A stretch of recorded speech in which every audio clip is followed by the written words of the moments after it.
Combination of resistance. Topic का नाम क्या है बताओ? Combination of resistance. हिंदी में बोलेंगे इसको प्रतिरोधों का संयोजन या प्रतिरोधों का संयोजन। तो प्रतिरोधों का संयोजन दो प्रकार से करते हैं हम लोग। पहला लेते हैं क्या? Series combination. कौन सा कॉम्बिनेशन?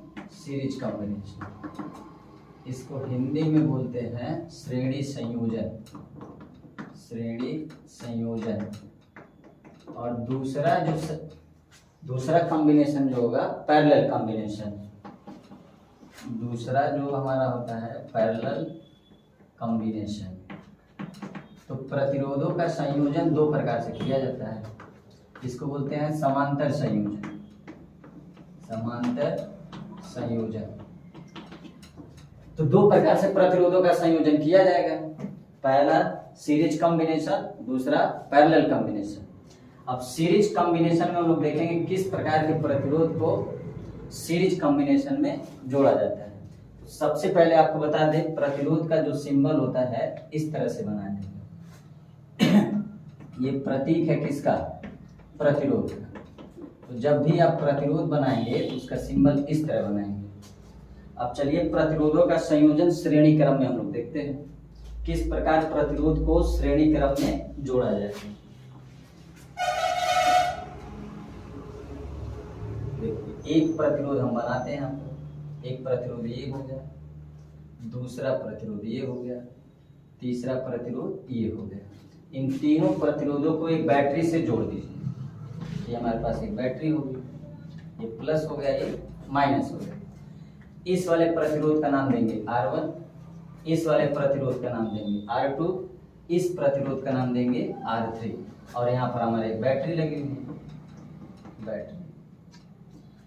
बैटरी से हम लोग क्या करेंगे? धारा प्रवाहित करेंगे। इसमें देखिए ये वाली जो धारा जाएगी और वोल्टेज I और V।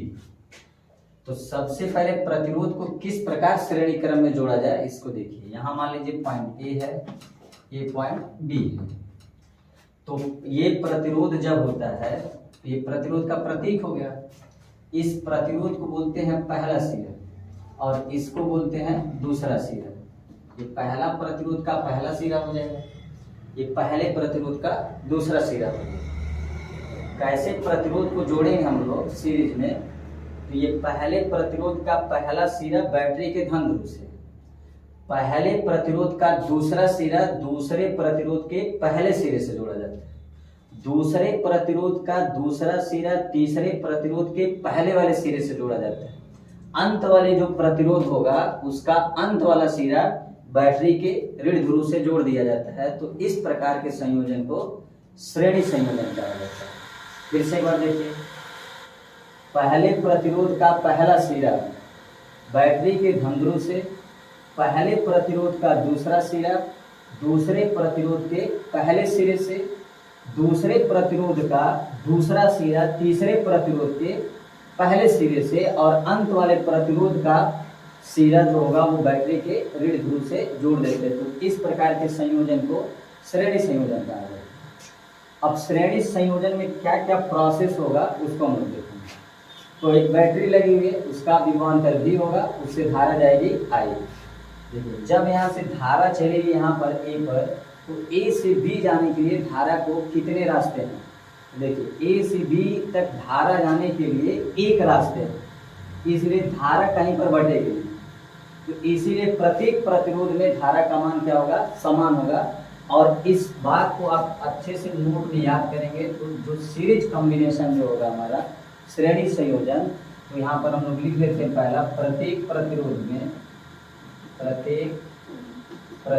में धारा का मान समान है। ये पहला पॉइंट आपको याद करना है। तो सीरीज कॉम्बिनेशन में पहला पॉइंट क्या याद करना है? प्रत्येक प्रतिरोध में धारा का मान समान होता है। दूसरा देखते हैं हम लोग बैटरी का वोल्टेज जो विभवांतर लगेगा। विभवांतर सबसे पहले आपको याद होना चाहिए कि विभवांतर जो होता है वो किया गया कार्य होता है। वास्तव में विभवांतर क्या होता है? कार्य। तो कार्य अगर देखना है तो मान लीजिए अगर ए पॉइंट है और ये क्या है, बी पॉइंट है, तो जब भी ए से आप बी जाएंगे तो मान लीजिए कुछ कार्य करेंगे, मान लीजिए ए से बी गए तो मान के चलिए 10 जूल कार्य कर लीजिए। हमेशा अगर ए से बी जाएंगे तो किया गया कार्य क्या होगा, समान होगा।